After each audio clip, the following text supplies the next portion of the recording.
ಯಾವುದೇ ಕಾರಣಕ್ಕೂ ನೀನು ಸಂಗೀತಕ್ಕೆ ಸೇರಬೇಡ, ಮಣೆನಲ್ಲೇ ಹೊಡಿತಾರೆ, ಹಾರ್ಮೋನಿಯಂ ಮಣೆನಲ್ಲಿ ಹೊಡಿತಾರೆ, ಮೇಷ್ಟ್ರು ಸರಿ ಇಲ್ಲ.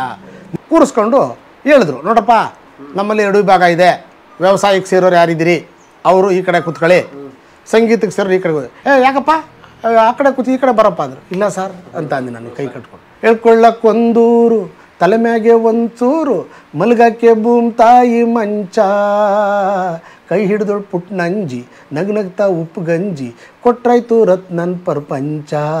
ಏನಯ್ಯ ಕೋಗಿಲೆ ಅಂತ ಕಂಠ ಇಟ್ಕೊಂಡು ಕತ್ತೆ ಆಗಕ್ಕೆ ಕೊಟ್ಟಿದ್ಯಾ, ಬಾಯಿ ಕಡೆ ಕುತ್ಕೋ ಅಂದರು. ನೀನು ಸಂಗೀತ ಕಲ್ತಿಲ್ಲ ಅಂತೀಯ, ಏನಿಲ್ಲ ತಾಳಬದ್ಧವಾಗಿ ಹಾಡ್ತೀಯ, ರಾಗಬದ್ಧವಾಗಿ ಹಾಡ್ತೀಯ. ನನಗೆ ಏನಕ್ಕೆ ರೆಡಿ ಮಾಡೋದು ಅಂದರೆ ನಿನ್ನ ಧ್ವನಿ ಜನಪದಕ್ಕೆ 7 ಮಾಡಿಸ್ದಂಗಿದೆ, ಜನಪದ ಕಲಿ ಜನಪದ. ನಾನು ಜನಪದ ವಿಭಾಗದಲ್ಲಿ ನಾನು ಆಡಿದ್ದೆ, ನನ್ನ ಜೊತೆ ಇನ್ನೊಬ್ಬರು ಹೆಣ್ಮಗಳು ಆಡಿದ್ದೆ, ಬಟ್ ಅವಳಿಗೆ ಬರಲಿಲ್ಲ. ನನಗೆ ಬಹುಮಾನ ಬಂತು. ಪ್ರಥಮ ಬಹುಮಾನ ಜೆ ಸಿದ್ದರಾಜು, ಗ್ರಾಮಾಂತರ ಪ್ರೌಢಶಾಲೆ ಆರೋಳಿ. ಅದು ಆ ಸಂದರ್ಭದಲ್ಲಿ ಅವ್ರ ಹೆಸರು ಗೊತ್ತಿಲ್ಲ. ಒಬ್ಬರು ಮೇಡಮ್ ಬಂದು ಅವ್ರಿಗೆ ಹಾಕಿದಂಥ ಹಾರನ್ನ ನಾನು ಕತ್ತಿಗೆ ಹಾಕಿ ನೀನು ಯಶೋವಂತನಾಗಪ್ಪ ಅಂತೇಳಿ ಆಶೀರ್ವಾದ ಮಾಡಿದ್ರು. ನಮ್ಮ ಗ್ರಾಮಾಂತರ ಪ್ರೌಢಶಾಲೆ ಈ 3 ಪಾರಿತೋಷಕಗಳು ಏನಿದೆ ಬೇರೆ ಬೇರೆ ಕಡೆ ನಡೆದಂಥ ಸ್ಪರ್ಧೆಗಳಲ್ಲಿ ತಗೊಬಂದು ಇವತ್ತು ನಮ್ಮಲ್ಲಿ ಪ್ರತಿಷ್ಠಾಪಿಸಿದ್ದೇವೆ. ನನ್ನ ಹೆಸರಲ್ಲಿ ಇವತ್ತು ಅಲ್ಲಿ ಹಾರೋಳಿನಲ್ಲಿದೆ. ಇವರೇನೋ ಬಂದ್ಬಿಡ್ತಾರೆ, ಮಕ್ಕಳು ಪಾಠ ಮಾಡ್ಕೊಂಡು ಓದ್ಕೊಂಡು ಹೋಗಲಿ ಅಂದರೆ ಸಂಗೀತ ಅಂದ್ಕೊಂಡು ಎತ್ಕೊಂಡ್ಬಂದ್ಬಿಡ್ತಾರೆ, ಇವ್ರು ಪೆಟ್ಟಿಗೆ ಎತ್ಕೊಂಡು ಅಂತ. ನೋಡಯ್ಯ ಅವ್ನು GT ಶಂಕರ ಹೊಡೆದ ಗೊತ್ತಲ್ಲ, ಡುಮ್ಕಿ ಹೊಡೆದ, ನೀನು ಹುಷಾರಾಗಿರೋ, ಇದೇ ಥರ ಏನೋ ನೀನು ಹೋದರೆ ನಿಂದು ಅಷ್ಟೇ ಅಂತ. ಯಾಕಪ್ಪ ಸಂಗೀತಕ್ಕೆ ಹೋಗಲ್ಲ ಅಂದಂತೆ ಅಂತ ಅಂದರು. 500 ರೂಪಾಯಿನ ನಮಗೆ ಕೊಡುವ ಮೂಲಕ ಸನ್ಮಾನ ಮಾಡಿದ್ರು. ಆ 1,500 ರೂಪಾಯಿ ಹಣವನ್ನು ಸೇರಿಸ್ಕೊಂಡು ನಾನು ಹೋಗಿ ಕಾಲೇಜಲ್ಲಿ ರೂರಲ್ ಕಾಲೇಜ್ ಕನಕಪುರದಲ್ಲಿ ಸೇರೋದಕ್ಕೆ ಅನುಕೂಲ ಆಯಿತು.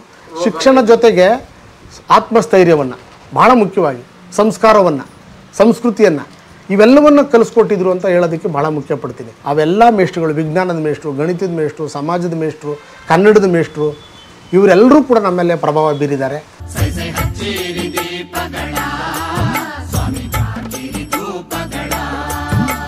ಇದಾದ ನಂತರ ನಮ್ಮ ತಂದೆಯವರು ಒಂದು ಕೆಲಸ ಮಾಡಿದ್ರು.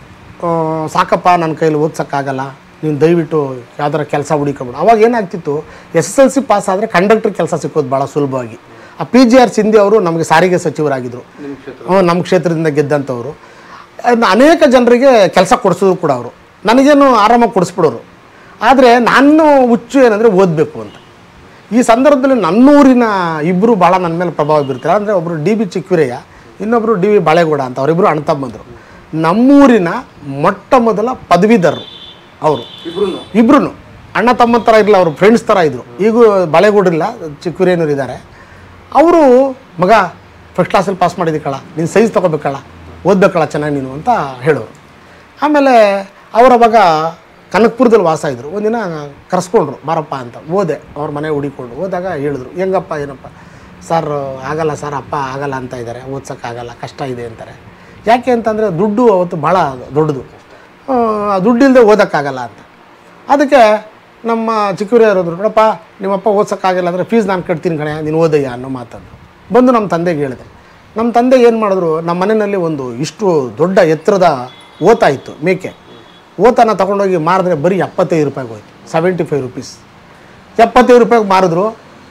ನನ್ನ ಹತ್ರ 1,500 ರೂಪಾಯಿ ಆರೋಳಿ ಹೈಸ್ಕೂಲಲ್ಲಿ ಬಂದಿರೋ ದುಡ್ಡಿದೆ, ಇದು 75 ರೂಪಾಯಿ ಬಂತು. ಏನಪ್ಪ ಮಾಡೋದು ಅಂದಾಗ ರೂರಲ್ ಕಾಲೇಜ್ ಕನಕಪುರಕ್ಕೆ ಹೋಗಿ ಚಿಕ್ಕಮಂಗಪ್ಪ ಅಂತ ಪ್ರಿನ್ಸಿಪಾಲ್ರಿದ್ರು, ಅವ್ರ ಮುಂದೆ ಅರ್ಜಿ ತೊಗೊಂಡೋಗಿ ಇಟ್ಟು ಸೈನ್ ಹಾಕ್ಸ್ಕೊಂಡು ಸೈನ್ಸ್ಗೆ PCMBಗೆ ಸೇರೋದು ಅಂತ ಹೋದಾಗ ಏನಾಯಿತು, ನನಗೆ PCMBಗೆ ಅಡ್ಮಿಷನ್ ಆಯಿತು.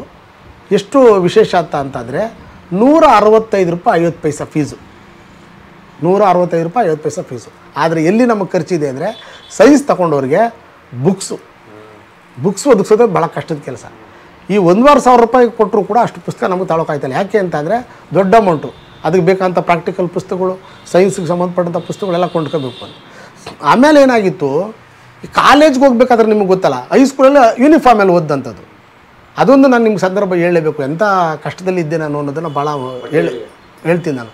ಬಟ್ಟೆದು ಹೈಸ್ಕೂಲ್ಗೆ ಹೋದಾಗ ಏನಪ್ಪ ಒಂದು ಇನ್ಸಿಡೆಂಟ್ ಆಯಿತು ಅಂತ ಅಂದರೆ, ಅಲ್ಲಿ ಯೂನಿಫಾರ್ಮು ನೀಲಿ ಚಡ್ಡಿ, ಬಿಳಿ ಅಂಗಿ, ಕಿವಿಗಳಿಡಬೇಕು ಮತ್ತು ಒಂದು ಟೋಪಿ, ಇಷ್ಟು ಯೂನಿಫಾರ್ಮ್ ಹೊಲಿಸ್ಕೊಳಕ್ಕೆ ನಂಗೆ ಶಕ್ತಿ ಇರಲಿಲ್ಲ. ಆವಾಗ ಇದೇ ನಮ್ಮ R ವೆಂಕಟೇಶಯ್ಯನವರು ನಮ್ಮ ಮಾಸ್ಟ್ರು ಕೇಳಿದ್ರು, ಏನಂದರೆ ಏನಪ್ಪ ಒಳ್ಳೆ ವಿದ್ಯಾರ್ಥಿ ಈತ, ಯೂನಿಫಾರ್ಮ್ ಇಲ್ಲದೆ ಬರ್ತಾವನೆ, ಏನು ಮಾಡೋದು ಅಂತ ಮಕ್ಕಳನ್ನೆಲ್ಲ ಕೇಳಿದಾಗ ನಾವೆಲ್ಲ ಸಹಾಯ ಮಾಡೋಣ ಸಾರ್ ಅಂದರು. ನನ್ನ ಸ್ನೇಹಿತರು ನೆನೆಸ್ಕೋಬೇಕು ಇವತ್ತು ನಾನು ಅದನ್ನು. ಏನು ಸಹಾಯ ಮಾಡೋದು ಅಂತಂದರೆ ಎಲ್ಲ ಮಕ್ಕಳುಗಳು 2 ರೂಪಾಯಿ ತರುವಂಥದ್ದು.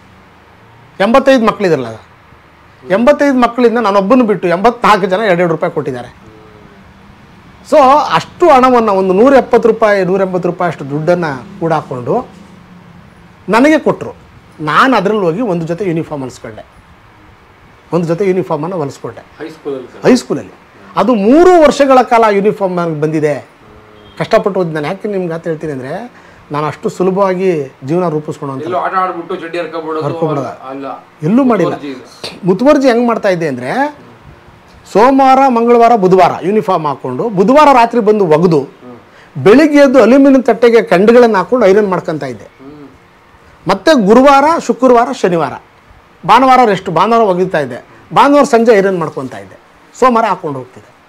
ಇದು ನನಗೆ ನನ್ನ ಬಡತನದ ಬದುಕು ಅಥವಾ ಒಂದು ಶಿಸ್ತನ್ನು ಕಲಿಸ್ಕೊಟ್ಟಂಥದ್ದು.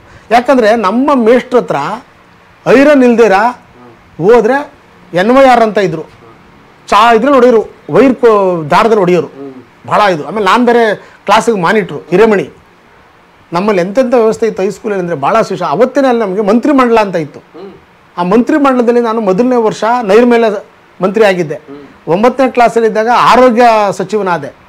ಹೈಸ್ಕೂಲಿಗೆ ಬಂದಾಗ ಮುಖ್ಯಮಂತ್ರಿ ಆಗಿದ್ದೆ, ಅಂದರೆ 10ನೇ ತರಗತಿಗೆ ಬಂದಾಗ. ನಾನು ಯಾಕೆ ಈ ಮಾತು ಹೇಳ್ತಿದ್ದೀನಿ ಅಂದರೆ, ಇದನ್ನು ಋಣವನ್ನು ತೀರಿಸ್ಬೇಕಿತ್ತಲ್ಲ, ನಾನು ತೀರಿಸ್ಬೇಕಲ್ಲ, ಇದನ್ನು ನಾವು ಅವತ್ತೆಲ್ಲ ಪಡ್ಕೊಂಡು. ಯಾವ ರೀತಿ ನನ್ನ ಗೆಳೆಯರ ಸಹಕಾರದಿಂದ ಸಮವಸ್ತ್ರವನ್ನು ಪಡೆದು ನಾನು ಓದ್ಕೊಂಡು ಅದಾದ ನಂತರ ನಾನು ಕಾಲೇಜ್ಗೆ ಹೋದೆ. ಅದು ಒಂದು ಇದ್ರ ನಡುವೆ ನಾನು ಹೇಳೋದೇನೆಂದರೆ, ಈ ಋಣ ನಾನು ತೀರಿಸ್ಬೇಕಲ್ಲ, ಅದಕ್ಕೆ ಇವಾಗ ನಾನು ಏನು ಮಾಡ್ತಾಯಿದ್ದೀನಿ ಅಂತ ಅಂದರೆ, ಯಾವುದೇ ಬಡ ವಿದ್ಯಾರ್ಥಿ ಪ್ರತಿಭಾವಂತ ಅಂದರೆ ಅವ್ನು ಟ್ಯಾಲೆಂಟ್ ಆಗಿದ್ದು ಸಮವಸ್ತ್ರ ತೊಗೊಳಕ್ಕೆ ಕಷ್ಟ ಆದರೆ, ಬುಕ್ಸ್ ತೊಗೊಳಕ್ಕೆ ಕಷ್ಟ ಆದರೆ, ನೋಟ್ಬುಕ್ ತೊಗೊಳಕ್ಕೆ ಕಷ್ಟ ಆದರೆ, ಇವತ್ತಿಗೂ ಕೂಡ ನಾನು ಯಾರಿಗೂ ಅಂದರೆ ಬಲಗೈಯಲ್ಲಿ ಮಾಡಿದರೆ ಎಡಗೈ ಗೊತ್ತಿಲ್ಲದಂಗೆ ಪ್ರತಿ ವರ್ಷ 10 ಜನ ವಿದ್ಯಾರ್ಥಿಗಳಿಗೆ ನಾನು ಯೂನಿಫಾರ್ಮನ್ನು ಕೊಡಿಸೋದು ಮತ್ತು ನೋಟ್ ಪುಸ್ತಕಗಳನ್ನು ಕೊಡಿಸುವಂತಹ ಕೆಲಸವನ್ನು ಮಾಡ್ಕೊಳ್ತಾ ಬರ್ತಾಯಿದ್ದೀನಿ. ಸರ್ಕಾರಿ ಶಾಲೆ ಆಗ್ಬೋದು, ನಾನು ಓದಂಥ ಶಾಲೆ ಆಗ್ಬೋದು. ನಾನು ಮೇಷ್ಟ್ರುಗಳಿಗೆ ಕೆಲವರಿಗೆ ಗುರುತಿಟ್ಬಿಟ್ಟಿದ್ದೀನಿ. ಅವ್ರಿಗೆ ಹೇಳ್ತೀನಿ, ಅವ್ರಿಗೆ ಗೊತ್ತು, ಅಡ್ಮಿಷನ್ ಆಗಿರ್ತಾರೆ, ಸರ್ ಬಡ ವಿದ್ಯಾರ್ಥಿ ಸರ್, ಫೀಸ್ ಕಟ್ಟೋಕ್ಕಾಗಿಲ್ಲ, ಫೀಸ್ ಕಟ್ತೀರಾ? ಆಯಿತು ಸರ್, ಎಷ್ಟು ಅಂತ ಕೇಳ್ತೀನಿ, ಕಳಿಸ್ಕೊಡ್ತೀನಿ. ಸರ್ ಈ ಥರ ಪ್ರತಿಭಾವಂತ ವಿದ್ಯಾರ್ಥಿ ಸರ್, ಯೂನಿಫಾರ್ಮ್ ಹೊಲಿಸ್ಕೊಳ್ಳೋದಕ್ಕಾಯ್ತಲ್ಲ, ಹೆಣ್ಮಕ್ಳು ಅಥವಾ ಗಂಡು ಮಕ್ಳು ಯಾರೇ ಆಗಿರಲಿ, ನಾನು ತಿರ್ಗಿ ಅವ್ರಿಗೆ ಬಟ್ಟೆ ತಂದು ಕೊಟ್ಟು ಹೊಲಿಸಿ, ಗೊತ್ತೇ ಆಗಲ್ಲ ಅಷ್ಟರ ಮಟ್ಟಿಗೆ ನಾನು ಅದನ್ನು ಸೇವೆ ಮಾಡಿಕೊಂಡು, ಅಂದರೆ ನನಗೆ ಖುಷಿಯಲ್ಲ, ಆತ್ಮಸಂತೋಷಕ್ಕೆ ಮಾಡ್ಕೊಂಡು ಹೋಗ್ತಾಯಿದ್ದೀನಿ. ಅದಾದ ನಂತರ ನಾನು ಏನು ರೂರಲ್ ಕಾಲೇಜಿಗೆ ಬಂದೆ, ಸೈನ್ಸ್ ತೊಗೊಂಡೆ. ಅಲ್ಲಿ 2 ವರ್ಷ ನಾನು ಸೈನ್ಸಲ್ಲಿ ಓದಿದೆ. ಅಲ್ಲಿ ಕನ್ನಡದ ಉಪನ್ಯಾಸಕರು ಶ್ರೀಕಾಂತ್ ಅಂತ ಒಬ್ಬರು, ಭುವನೇಶ್ವರ್ ಮತ್ತು ಲಕ್ಷ್ಮೀನಾರಾಯಣ ಅಂತ ಇದ್ದರು, ಇನ್ನೊಬ್ಬರು ಶಿವಕುಮಾರ್. ಇವರುಗಳು ನಮಗೆ ಲೆಕ್ಚರರ್ಸ್ ಆಗಿ, ಜೊತೆಗೆ ಎಕ್ಸ್ಟ್ರಾ ಕರಿಕ್ಯುಲರ್ ಆ್ಯಕ್ಟಿವಿಟಿ ಅಲ್ಲೂ ಕೂಡ ನನಗೆ ಪ್ರೋತ್ಸಾಹ ಕೊಡ್ತಾರೆ. ಅಲ್ಲಿ ನಾನು ಈ ಹಾಡಿನ ಜೊತೆಗೆ ಅಭಿನಯ ಮಾಡೋಕ್ಕೂ ಕೂಡ ಅವಕಾಶ ಮಾಡಿಕೊಟ್ರು. ಅಂಗಿ ಬಟ್ಟೆ ಅಂತ ಒಂದು ನಾಟಕ ನಮ್ಮ ಭುವನೇಶ್ವರ್ ಮಾಡಿದರು. ಆ ಸಂದರ್ಭದಲ್ಲಿ ನಾನು ನಾಟಕದಲ್ಲಿ ಡಾಕ್ಟ್ರ್ ಪಾತ್ರ ಮಾಡಿದ್ದೆ. ಸೊ ಅಲ್ಲಿಂದ ನನಗೆ ರಂಗಭೂಮಿಗೂ ಕೂಡ ಪರಿಚಯ ಆಯಿತು. ಸೊ ನಾನು 1988ರಲ್ಲಿ, ನಿಮಗೆ ಗೊತ್ತಿರಬೇಕು, ಉಲ್ಲಾಳ ಪಾರಿತೋಷಕ ಅಂತ ಒಂದು ಸ್ಪರ್ಧೆ ನಡೆಯುತ್ತೆ ಬೆಂಗಳೂರಲ್ಲಿ, ರವೀಂದ್ರ ಕಲಾಕ್ಷೇತ್ರದಲ್ಲಿ. ಅಲ್ಲೋಗಿ ಸ್ಪರ್ಧೆಯಲ್ಲಿ ಭಾಗವಹಿಸಿ ನಮಗೆ ಅತ್ಯುತ್ತಮ ಸಾಮಾಜಿಕ ವಿಭಾಗದಲ್ಲಿ ನಾಟಕ ಕಲಾಕ್ಷೇತ್ರದ ರಂಗ ನಿಮ್ಗೆ ಆಗಿನ ಪರಿಚಯ. ನನಗೆ 86ರಿಂದ ಪರಿಚಯ. ಅದು 1986 ನಾನು 9ನೇ ಕ್ಲಾಸ್ ವಿದ್ಯಾರ್ಥಿ ಆಗಿದ್ದಾಗ. 86ನೇ ಇಸ್ವಿನಲ್ಲಿ ಎಂಥ ವಿಶೇಷತೆ ಅಂತಂದರೆ, ನಮ್ಮ ಸಿದ್ದಯ್ಯನವರು IAS ಆಫೀಸ್ ಆಗಿದ್ದರು. ಅವರು ರಿಟೈರ್ಡ್ ಆದರು, ನಮ್ಮ BBMP ಕಮಿಷನರ್ ಆಗಿದ್ದು. ಅವರು ಸಿದ್ದು ಮತ್ತು ವೈಕೆ ಮುದ್ದುಕೃಷ್ಣ, ಸಿದ್ದು ಮುದ್ದು ಮೆಲೋಡೀಸ್ ಅಂತ ಮಾಡ್ಕೊಂಡಿದ್ರು. ಅವರು ಏನಕ್ಕೆ ಆಯಿತು ಅಂದರೆ, ಹಾರೋಳಿ ಹೈಸ್ಕೂಲ್ ಇದ್ದಾಗ, ನಾನು ಕಲಾಕ್ಷೇತ್ರದ ಪ್ರವೇಶದ ಬಗ್ಗೆ ಹೇಳ್ಬಿಡ್ತೀನಿ. ಹಾರೋಳಿಯವರೇ ಅವರು ಒಂದು ಏನಕ್ಕೆ ಅಂದರೆ, ನಮ್ಮಲ್ಲಿ ಒಂದು ಗ್ರಂಥಾಲಯವನ್ನು ಕಟ್ಟಕ್ಕೆ ಹೋದ್ವಿ. ಮತ್ತು ಗ್ರಂಥಾಲಯ ಮತ್ತು ಪ್ರಯೋಗಾಲಯ ಕಟ್ಟಬೇಕು, ಹೊಸ ಬಿಲ್ಡಿಂಗ್ ಅಂತ ಅಂದಾಗ ಆ ನಿಧಿ ಸಂಗ್ರಹ ಮಾಡೋಕ್ಕೋಸ್ಕರ ನಾವೊಂದು ಕಾರ್ಯಕ್ರಮ ಮಾಡ್ತಾರೆ. ನನಗೆ 9ನೇ ಕ್ಲಾಸ್ ವಿದ್ಯಾರ್ಥಿ. ಆವಾಗ ಆರ್ಕೆಸ್ಟ್ರಾದಲ್ಲಿ ಮಂಜುಳಾ ಗುರುರಾಜ್ ಮೆಲೋಡೀಸ್ ಅವ್ರ ಜೊತೆಗೆ ಇಟ್ಕೊಂಡು ಒಂದು ಕಾರ್ಯಕ್ರಮ ಮಾಡಿಸಿರ್ತಾರೆ. ಆ ಸಂದರ್ಭದಲ್ಲಿ ನಾನು ಕುದುರೆಯ ತಂದೀವಿನಿ ಜೀನಾವ ಬಿಗಿದೀವಿನಿ ಅನ್ನುವಂಥ ಜನಪದ ಗೀತೆನ ಮೇಲ್ ವರ್ಷನ್ ನಾನು ಆಡ್ತೀನಿ, ಫೀಮೇಲ್ ವರ್ಷನ್ನ ಮಂಜುಳಾ ಗುರುರಾಜ್ ಅವರು ಆಡ್ತಾರೆ. ಅವತ್ತಿನ ಕಾಲಕ್ಕೆ 9ನೇ ಕ್ಲಾಸ್ ವಿದ್ಯಾರ್ಥಿ. ಅದೊಂದಿದೆ. ಇನ್ನೊಂದು ವಿಷಯ ನಿಮ್ಗೆ ಹೇಳ್ತೀನಿ, ನಾನು ದೊಡ್ಡ ಸಾಧನೆ ಹೇಳ್ತೀನಿ ಏನು ಅಂತ. ನಮ್ಮ ಹೈಸ್ಕೂಲ್ ವಿದ್ಯಾರ್ಥಿಗಳದ್ದು ಸಾಧನೆ, ನಾನು ಅದರಲ್ಲೇ ವಿದ್ಯಾರ್ಥಿ ಆಗಿದ್ದೆ ಅಂತ. ಏನಪ್ಪ ಅಂತಂದರೆ, ಇದೊಂದು ವಿಶೇಷವಾದಂಥದ್ದು. ಅದಾದಮೇಲೆ ನಾನು ಕಾಲೇಜಿಗೆ ಬಂದಾಗ ಅಂಗಿ ಬಟ್ಟೆ ನಾಟಕದ ಮುಖಾಂತರ 88ರಲ್ಲಿ ರವೀಂದ್ರ ಕಲಾಕ್ಷೇತ್ರದಲ್ಲಿ ಹೋಗಿ ಬಹುಮಾನ ತೊಗೊಂಬರ್ತೀನಿ. ನಾನು 89ಕ್ಕೆ ನನ್ನ PUC ಮುಗಿಯುತ್ತೆ. ಅದಾದಮೇಲೆ ನಾನು APS ಡಿಪ್ಲೊಮಾ ಕಾಲೇಜು ಅಲ್ಲಿ ನಾನು ಜಾಯ್ನ್ ಆಗ್ತೀನಿ ಎ ಪಿ ಎಸ್ ಅಲ್ಲ, ಇಲ್ಲಿ ನಮ್ಮ ಸೋಮನಹಳ್ಳಿ ಹತ್ರ ಇದೆಯಲ್ಲ. ಸೊ ಅದಾದಮೇಲೆ ಏನಾಯಿತು ನನಗೆ ಅಂತ ಅಂದರೆ ಎ ಪಿ ಎಸ್ ಡಿಪ್ಲೊಮಾ ಕಾಲೇಜಿಗೆ ಸೇರಿದಾಗ ಡಿಪ್ಲೊಮೋವನ್ನು ನಾನು ಮುಗಿಸ್ತೀನಿ. ಅದು ವಿಶೇಷತೆ ನಮಗೆ ಏನಾಯಿತು ಅಂತ ಅಂದರೆ ಎ ಪಿ ಎಸ್ ನಾನು ಡಿಪ್ಲೊಮಾ ಮುಗಿಸಿದಂಥ ಸಂದರ್ಭದಲ್ಲಿ ಅಲ್ಲಿ ನಮಗೆ ಅದೇ ವರ್ಷ A P S engineering college ಆರಂಭ ಆಗುತ್ತೆ. ಅದು ಫಸ್ಟ್ ಬ್ಯಾಚ್ ಸ್ಟೂಡೆಂಟ್ ನಾನು. ಇಂಜಿನಿಯರಿಂಗ್ ಕಾಲೇಜಿನಲ್ಲಿ ಸೇರಿಕೊಂಡು ಇಂಜಿನಿಯರಿಂಗ್ ಪದವಿಯನ್ನು ಮುಗಿಸ್ತೀನಿ. ಅದಾದಮೇಲೆ ನಾನು ಉದ್ಯೋಗಕ್ಕೆ ಬೆಂಗಳೂರಿಗೆ ಬರ್ತೀನಿ. ಸೊ ನಾನು ಬೆಂಗಳೂರಿಗೆ ಬಂದು ಬೆಂಗಳೂರಲ್ಲಿ ನನ್ನ ಕೆಲಸವನ್ನು ಮಾಡಿಕೊಳ್ತಾ ರಂಗಭೂಮಿಗೆ ಮತ್ತು ಅಥವಾ ನಾನು ರಂಗಸ್ಥಳಕ್ಕೆ ಅಥವಾ ರವೀಂದ್ರ ಕಲಾಕ್ಷೇತ್ರಕ್ಕೆ ಯಾವ ರೀತಿ ಒಡನಾಟವನ್ನು ಬೆಳೆಸ್ತೀನಿ ಅನ್ನೋದನ್ನು ಮುಂದೆ ನಿಮ್ಮ ಜೊತೆ ನಾನು ಮಾತಾಡ್ತೀನಿ. ಬೈರನಹಳ್ಳಿ ಶಿವರಾಮಣ್ಣ ಅಲ್ಲಿ ಇದ್ದಸೆಯಿಂದ ನಮ್ಗೆ ಎಂಥ ಸಪೋರ್ಟ್ ಇತ್ತು ಅಂದರೆ ಪ್ರತಿ ವರ್ಷ ಜನಪದ ಲೋಕೋತ್ಸವಕ್ಕೆ ಅಥವಾ ಬೇಸಿಗೆ ಶಿಬಿರ ಮಾಡಿದಾಗ ಆ ಸಂದರ್ಭಕ್ಕೆ ಬೇರೆ ಬೇರೆ ಸಂದರ್ಭಕ್ಕೆ ನಮ್ಮನ್ನು ಕರೆಯೋರು. ಬಾ ನಾ ಮ್ಯೂಸಿಕ್ ಮಾಡು, ಬಾ ಹಾಡು ಈ ಮೇಳದಲ್ಲಿ ಅಂತ. ನಾನು ಗಜಾನನ ನಾವು ಹೆಚ್ಚು ಕಡಿಮೆ ಒಂದು 4-5 ವರ್ಷಗಳ ಕಾಲ ಜನಪದ ಲೋಕದಲ್ಲಿ ನಾವು ವಿದ್ಯಾರ್ಥಿಗಳು ಹೌದು ಅಂದರೆ ಕಲಿತಾ ಇದ್ದು ಅಲ್ಲೇ, ಮತ್ತು ಅಲ್ಲೇ ಅದ್ರ ಪ್ರದರ್ಶನದ ವೇದಿಕೆನೂ ಮಾಡ್ಕೊಂಡಿದ್ದು. ಆಗ ನನಗೆ ಜನಪದ ಲೋಕದಲ್ಲಿ ನಾವು ಒಂದು 6 ವರ್ಷಗಳ ಕಾಲ ಏನು ಇದ್ವಿ, ಬ್ಯಾಚುಲರ್ ಲೈಫ್ ಅದು. ಆ ಸಂದರ್ಭದಲ್ಲಿ ನಾನು ಭಾಳ ಕಲಿತೆ. ಅಂದರೆ ಜನಪದ ಹಾಡುಗಳನ್ನು ಕಲಿತು ಅದನ್ನು ರಂಗಕ್ಕೆ ಅಳವಡಿಸೋದು ಒಂದು ಕಲಿತೆ. ಮತ್ತು ಬಿಡಿ ಬಿಡಿ ಹಾಡುಗಳನ್ನು ಕಲಿತು ಪ್ರದರ್ಶನ ಮಾಡುವ ಮೂಲಕ ನಾನು ಅನೇಕ ಚಾಲೆಂಜಸ್ ಅಂತಲೇ ಹೇಳ್ಬೋದು, ಅದನ್ನು ನಾನು ಮಾಡಿದ್ದೀನಿ. ಹೆಂಗೆ ಅಂತಂದರೆ ಈಗ ಉದಾಹರಣೆಗೆ ಸಿದ್ದಯ್ಯ ಸ್ವಾಮಿ ಬನ್ನಿ ಹಾಡು ಅಲ್ಲಿವರೆಗೂ ತಂಬೂರಿ ಪದದವರು ಹಾಡ್ತಿದ್ರು. ತಂಬೂರಿ ಪದದವರು ಹಾಡ್ತಿದ್ದಂಥ ಹಾಡು ನೀಲ್ಗಾರರು ಅಂತ ಎಲ್ಲ ಕರೆಸರು ಆಡೋರು. ನಾನು ಇದನ್ನು ಬಿಡಿ ಪದವಾಗಿ ಆಡ್ಬೋದು ಅಂತ ಪ್ರಯತ್ನ ಮಾಡಿದ್ದೆ. ಹೆಂಗೆ ಅಂದರೆ ಅದನ್ನ ಕಲ್ತು ಅದನ್ನ ಅಲ್ಲಿ ಮತ್ತೆ ಅಲ್ಲಿ ಲೋಕೋತ್ಸವದಲ್ಲಿ ಪ್ರದರ್ಶನ ಮಾಡಿದೆ. ಹಾಡಿದವರ ಮನೋಬಲ್ಲೆ ನೀಡಿದವರ ನಿಜಬಲ್ಲೆ ಈ ಹಾಡನ್ನು ಅಲ್ಲೂ ಕೂಡ ಅದಕ್ಕೆ ಒನ್ಸ್ ಮೋರ್ ಅಂದರು. ಅಲ್ಲಿನ ತಗೊಬಂದು ಹಾರ್ಮೋನಿಯಂ ತಬಲ ಜೊತೆಗೆ ಆಡಿದ್ರೆ ಹೆಂಗಿರುತ್ತೆ ಅಂತ ಕಲಾಕ್ಷೇತ್ರದಲ್ಲಿ ಪ್ರಯೋಗ ಮಾಡಿದ್ರು. ರಂಗದ ಮೇಲೆ ಕಲಾಕ್ಷೇತ್ರ ಯಾವುದೋ ಒಂದು ಕಾರ್ಯಕ್ರಮ ನಡೀತಿದ್ದಾಗ ನಾವು ಪ್ರಯೋಗ ಮಾಡೋದಕ್ಕೆ ಅಲ್ಲಿದ್ದಂಥ ಜನ ಅಂದರು, ಅದ್ಭುತ ಅಂದರು. ಸೊ ಅಲ್ಲಿಂದ ಆಚ್ಕೊಂಡು ನಾನು ಹಿಡಿದೆ ಗಟ್ಟಿಯಾಗಿ ಅದನ್ನ. ಈಗ ನೋಡ್ರಿ, ನನಗಿಂತ ಮುಂಚೆ ಬಾನಂದೂರು ಕೆಂಪಯ್ಯ, ಅಪ್ಪಗೆರೆ ತಿಮ್ಮರಾಜು ನಾಡಿನ ಹೆಸರಾಂತ ಜನಪದ ಗಾಯಕರು. ಇವರು ಆಡ್ತಿದ್ದವೆಲ್ಲ ಹಾಡುಗಳು ಚೆಲ್ಲಿದರು ಮಲ್ಲಿಗೆ, ಎಲ್ಲೋ ಜಗಪ್ಪ ನಿನ್ನರ ಮನೆ, ಬಿದಿರು ನಾನಾರಿಗಲ್ಲದವಳು, ತಿಂಗಳು ಮುಳುಗಿದವು, ಮಾಯದಂತ ಇವು ಹಾಡುಗಳು. ಸಿದ್ದಯ್ಯ ಸ್ವಾಮಿ ಬನ್ನಿ ಹಾಡನ್ನು ಅವ್ರು ಟಚ್ ಮಾಡಿರಲಿಲ್ಲ, ನಾನು ಟಚ್ ಮಾಡಿದೆ. ನಾನು ಹೊಸ ಪ್ರಯೋಗ ಈಗ ಯಾರೇ ಬಂದು ಕೇಳಿದ್ರು ನಾನು ಅದಕ್ಕೆ ಇದು ಕೊಡ್ತೀನಿ. ಸಿದ್ದಯ್ಯ ಸ್ವಾಮಿ ಬನ್ನಿ ಹಾಡನ್ನು ರಂಗದ ಮೇಲೆ ವಿತ್ ಇನ್ಸ್ಟ್ರೂಮೆಂಟ್ ಲೈವ್ ಕೆಲವರು ರೆಕಾರ್ಡ್ ಮಾಡಿಬಿಟ್ಟಿದ್ರು ಈ ಹಾಡನ್ನ. ನನ್ನದು ಕ್ಲೈಮ್ ಅಂತ ಅಂತಾರೆ, ನಾನು ಮಾಡಿದ್ದೆ ಇದನ್ನ ಆದರೆ ಅದು ಭಾವಗೀತೆ ಟೈಪಲ್ಲದೆ. ಈ ಮೂಲ ದಾಟಿ ಎಲ್ಲೂ ಧಕ್ಕೆ ಆಗದಂಗೆ, ಸಾಹಿತ್ಯಕ್ಕೆ ಧಕ್ಕೆ ಆಗದಂಗೆ ಒಂದು ಚೂರು ಕೂಡ ಸಾಹಿತ್ಯವನ್ನು ಬದಲು ಮಾಡಿದೆ. ಅವ್ರೇನು ಆಡ್ತೀರೋ ಅದೇ ಯಥಾವತ್ತು ತಗೊಬಂದು ಇಲ್ಲಿಗೆ ಒಂದು ಮ್ಯೂಸಿಕಲ್ ಟಚ್ ಅಂತ ಹೇಳ್ಬೋದು. ಹಾರ್ಮೋನಿಯಂ ತಬಲಕ್ಕೆ ಹೊಂದಿಸಿ ಅವನ್ನ ಬಳಸ್ಕೊಂಡು ಬಿ ಜಿ ಎಮ್ ಅಂತ ಮಧ್ಯ ಚರಣಗಳು ಆಡಿದ ನಂತರ ಬಿಟ್ಟು ಗ್ಯಾಪ್ ಕೊಟ್ಟು ಹಾಡಿ ಗೆದ್ದೆ ಒಂದು ಹಾಡು.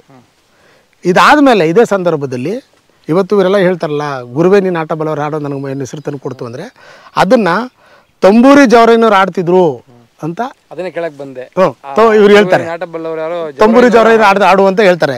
ಆದ್ರೆ ತಂಬೂರಿ ಜವರಯ್ಯನವರು ಪ್ರಶ್ನೆ ಅದಿತ್ತು, ಆ ಹಾಡು ಜವರಯ್ಯನವರು ಹಾಡ್ತಿದ್ರು ಜನಪದವಾಗಿ, ಅದನ್ನ ನೀವು ಹಾಡಿದ್ರಿ ಅಂತ ಮಾತಿದೆ.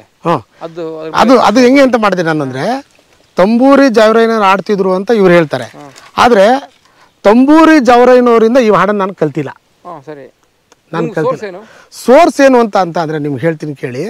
ಜನಪದ ಲೋಕದಲ್ಲಿ ಇದ್ದಂಥ ಸಂದರ್ಭದಲ್ಲಿ ನಾವು ಇದಕ್ಕೆ ಇದೇನೋ ಬೇರೆ ಬೇರೆ ಸಂದರ್ಭದಲ್ಲಿ ಶನಿವಾರ ಭಾನುವಾರದ ಕಾರ್ಯಕ್ರಮಗಳು ಈ ಥರದ್ದು ಏನೇನೋ ಬೇರೆ ಬೇರೆ ಅಲ್ಲಿ ನಡೆಯೋದು ಭಾನುವಾರ ಇದು ಅಂತ.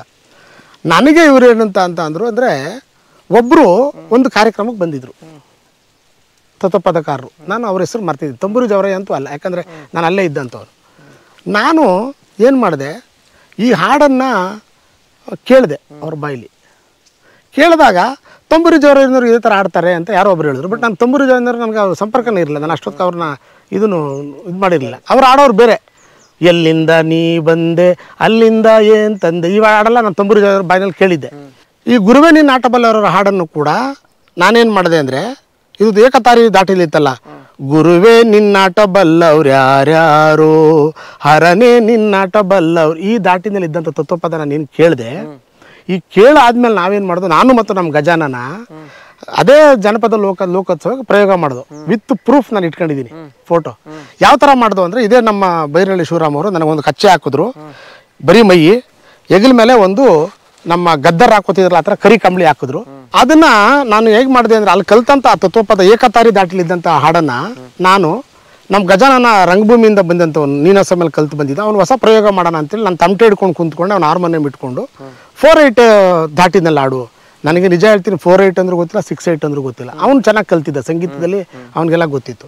ಈ ಥರ ನಾನು ಬಾಡೋ ಅಂದ. ನಾನು ಅವಾಗ ಡಿಗ್ ಡಿಗ್ ಡಿಗ್ ಡಿಗ್ ಡಿಗ್ ಡಿಗ್ ಡಿಗ್ ಡಿಗ್ ಡಿಗ್ ಗುರುವೇ ನಿನ್ನಾಟ ಬಲ್ಲವ್ರ್ಯಾರ್ಯಾರೋ ಶಿವನೇ ನಿನ್ನಾಟ, ಇದೊಂದು ಗುರುವೇ ನಿನ್ನಾಟ ಬಲ್ಲವ್ರು ಯಾರ್ಯಾರೋ ಡಿಂಗ್ ಟಕ್ ಟಕ್ ಟಕ್ ಟಕ್, ಈ ಥರದೊಂದು 2-3 ಪ್ರಯೋಗ ಮಾಡೋದು. ಇದು ಸ್ಪೀಡಾಗಿತ್ತಲ್ಲ, ಇದು ಚೆನ್ನಾಗಿದೆ ಅಂತ ನಮ್ಮಿಬ್ಬರಿಗೆ ಇದೇ ಚೆನ್ನಾಗಿದೆ ಕಣೋ ಹಾಡು ಅಂದ್ಬಿಟ್ಟು 2-3 ಸರಿ ಪ್ರಾಕ್ಟೀಸ್ ಮಾಡಿಸ್ತಾ. ಹಾರ್ಮೋನಿಯಮಲ್ಲಿ ಹಿಡ್ಕೊಂಡು ಸ್ಕೇಲ್ ಹಿಡ್ಕೊಂಡು ಡಿನೆಲ್ಲ ಹಾಡು FL ಹಾಡು ಅಂತ ಸ್ಕೇಲ್ ಕೊಟ್ಟು ಹಾಡಿಸ್ತಾ. ಇದನ್ನು ನಾವು ಮತ್ತೆ ಜನಪದ ಲೋಕೋತ್ಸವದಲ್ಲಿ ಪ್ರಯೋಗ ಮಾಡೋದು. ಕ್ಲಿಕ್ ಆಯಿತು. ಸೊ ಕ್ಲಿಕ್ ಆದಮೇಲೆ ಅದನ್ನು ತಗೊಂಬಂದು ಕಲಾಕ್ಷೇತ್ರದ ಪ್ರಯೋಗ ಮಾಡೋದು. ಇದು ಅದಾದ ನಂತರ ಅವ್ರು ರೆಕಾರ್ಡ್ ಮಾಡಿದ್ದು ಇವತ್ತು ನಮಗೆ ಜನಮನ್ನಣೆಯನ್ನು ತಂದುಕೊಟ್ಟಿದೆ. ಕೆಲವರು ಅವ್ರ ಹಾಡು ಇವ್ರ ಹಾಡು ಅಂತ ಇವಾಗೂ ಕೂಡ ಯೂಟ್ಯೂಬಲ್ಲಿ ಚರ್ಚೆ ನಡೀತಾ ಇದೆ.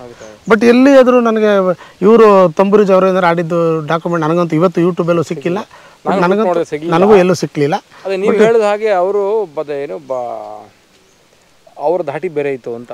ದಾಟಿ ಬೇರೆ ಇರಲಿ, ಬಟ್ ಹಾಡಿದ್ದು ಕೂಡ ನಾನು ಕೇಳಲಿಲ್ಲ. ಅಂದ್ರೆ ಅವ್ರು ಹಾಡಿರೋ ತತ್ವಪದ ಅನೇಕ ನಾನು ಕೇಳಿದಿರಿ, ರೆಕಾರ್ಡು ಇಲ್ಲ, ನನಗೂ ಗೊತ್ತಿಲ್ಲ. ನನಗೆ ಇರೋದು ಹೇಳ್ಬೇಕು. ಕೆಲವರು ವಾದ ಮಾಡ್ತಾವ್ರೆ, ನನಗೆ ಗೊತ್ತಿಲ್ಲ. ಹಂಗಾಗಿ ನಾವು ಭೇಟಿ ಮಾಡೋಣ ಅಂತ ಅಪಾಯಿಂಟ್ಮೆಂಟ್ ಕೇಳಿದ್ವು. ಅಷ್ಟೊತ್ತಿಗೆ ಅವರು ತೀರ್ಕೊಂಡ್ಬಿಟ್ರು. ತಂಬೂರಿ ಜವರ ಜೊತೆಗೆ ನನ್ನ ಅನೇಕ ಹಾಡುಗಳ ಜೊತೆ ಬೇರೆ ಬೇರೆ ಕಾರ್ಯಕ್ರಮದಲ್ಲಿ ಅವ್ರನ್ನ ಕರೆಸಿದ್ದೀನಿ. ಅವರು ಅವ್ರ ಮನೆಯವ್ರು ಇಬ್ಬರನ್ನು ಸಂದರ್ಶನ ಮಾಡ್ಬೇಕು ಒಟ್ಟಿಗೆ ಅಂತ ಹೇಳಿ ಮಾತಾಡ್ಕೊಂಡಿದ್ವಿ. ನಮ್ಗೆ ಅದೃಷ್ಟ ಇಲ್ಲ. ನನಗೆ ಒಂದು ಕ್ಲಾರಿಫಿಕೇಶನ್ ಏನಂತ ಅಂದ್ರೆ, ಯಾಕಂದ್ರೆ ಅವರು ಮಿಸಸ್ ಇದ್ದಾರೆ ಬೋರಮ್ಮ, ಇನ್ನೂ ಅವ್ರನ್ನ ಕೇಳಬೇಕು, ನೀವು ಯಾವ ದಾಟಿಲಿ ಆಡ್ತಿದ್ರಿ ಏನು ಅಂದಾಗ ನಮ್ಗೆ ಗೊತ್ತಿಲ್ಲ.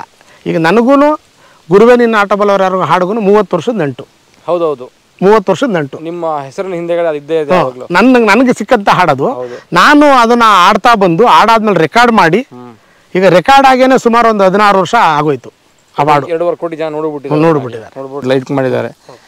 ಹೀಗಾಗಿ ನಿಮ್ಮ ಜನಪದ ಕ್ಷೇತ್ರದ ಆರಂಭದ ದಿನಗಳು ಹೀಗೆ ಶುರುವಾಯಿತು. ಮುಂದೆ ನಿಮ್ಮ ಹತ್ರ ಇನ್ನೂ ಮಾತಾಡೋದಿದೆ ಮತ್ತು ನಮ್ಮ ನಾಡು ಕಂಡಂತಹ ಜನಪದದ ದೊಡ್ಡ ಹಬ್ಬವಾಗಿ ಕರಿಬಹುದಾದಂತಹ ಜನಪದ ಜಾತ್ರೆಯಲ್ಲಿ ನಿಮ್ಮ ಪಾತ್ರದ ಬಗ್ಗೆ ಮಾತಾಡಬೇಕಾಗಿದೆ. ಅದೇ ರೀತಿ ನಿಮ್ಮ ಅಖಿಲ ಕರ್ನಾಟಕ ಜನಪದ ಕಲಾವಿದರ ಒಕ್ಕೂಟದ ಸೇವೆಗಳ ಬಗ್ಗೆ ಮಾತಾಡಬೇಕಾಗಿದೆ. ಮುಂದಿನ ಸಂಚಿಕೆಯಲ್ಲಿ ವೀಕ್ಷಕರೇ ನಮ್ಮ ನಾಡಿನ ಪ್ರಸಿದ್ಧ ಜನಪದ ಗಾಯಕರಾಗಿರ್ತಕ್ಕಂಥ ಜೋಗಿ ಸಿದ್ದರಾಜ್ ಅವರ ಇನ್ನೂ 10 ಹಲವು ವಿಚಾರಗಳನ್ನು ನಿಮ್ಮ ಮುಂದೆ ಹೊತ್ಕೊಂಡು ಬರ್ತೀನಿ. ನಿರಂತರವಾಗಿ ಜನಪದ ಸಿರಿಯನ್ನು ನೋಡ್ತಾ ಇರಿ. ಎಂದಿನಂತೆ ಹರಸಿ ಹಾರೈಸಿ. ನಮಸ್ಕಾರ ಬಂಧುಗಳೇ, ನಮಸ್ಕಾರ. ನಾನು ನಿಮ್ಮ ಪ್ರೀತಿಯ ಜೋಗಿಲ ಸಿದ್ದರಾಜು. ಕನ್ನಡದಲ್ಲಿ ಅನೇಕ ಯೂಟ್ಯೂಬ್ ಚಾನಲ್ಗಳು ಇವತ್ತಿದೆ.